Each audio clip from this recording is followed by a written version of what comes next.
অসহায় ভাই বোন পরিতোষ ও প্রতিমার পাশে দাঁড়ালেন বিধায়ক তোফাজ্জল হোসেন ও বক্সনগর প্রেস ক্লাব। এক হৃদয় বিদারক ঘটনার সাক্ষী হলো কলসিমোড়া গ্রাম পঞ্চায়েতের ব্লক টিলা এলাকা। মাত্র 6 বছরের পরিতোষ সরকার এখন পুরোপুরি অসহায়। তার এই দুনিয়ায় একমাত্র অবলম্বন 11 বছরের বড় বোন প্রতিমা সরকার। পিতামাতাহীন এই দুই শিশু আজ সমাজের করুণ দৃষ্টান্ত হয়ে দাঁড়িয়েছে। পরিতোষের বাবা অজিতশীল বহু বছর আগে নিখোঁজ হয়ে যান। মা প্রতিমাশীল কোনো রকমের শ্রমজীবী কাজ করে দুই সন্তানকে নিয়ে সংসার চালাতেন।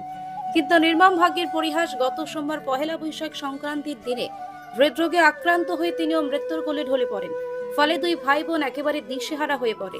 তাদের এখন মাথা গোঁজার ঠাঁই থাকলেও নেই জীবিকার, নেই আশ্রয়।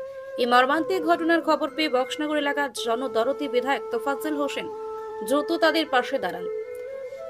তিনি শিশু পরিতোষ ও তার বোন প্রতিমাকে আর্থিক সাহায্য করার পাশাপাশি ছোট্ট পরিতোষের সম্পূর্ণ পড়াশোনার দায়িত্ব নেবার আশ্বাস দেন। বক্সনগর প্রেস ক্লাবের সদস্য কাছার আহমেদ ও ঘটনাস্থলে পৌঁছে কিছু অর্থ সহায়তা প্রদান করেন।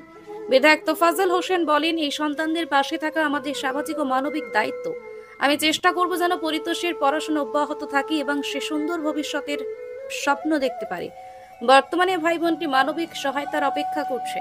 যারা এই অসহায় শিশুদের পাশে দাঁড়াতে চান তারা সমাজসেবক ও শিক্ষক রতন সরকারের সঙ্গে যোগাযোগ করতে পারেন। এই শিশুদের জীবনে একটু আশার আলো ফিরিয়ে আনতে আমাদের সকলের এগিয়ে আসা দরকার। যোগাযোগের ঠিকানা রতন সরকার, সমাজসেবক ও শিক্ষক, বক্সনগর। ব্যুরো রিপোর্ট, প্রতিবাদ নিউজ।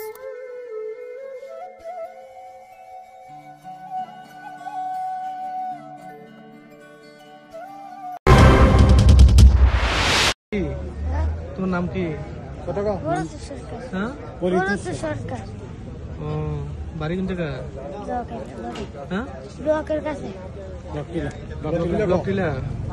তোর মা বাবা নাই? কিভাবে মারা গেছে? কবে মারা গেছে? সংক্রান্তির দিন সংক্রান্তির দিন মারা গেছে।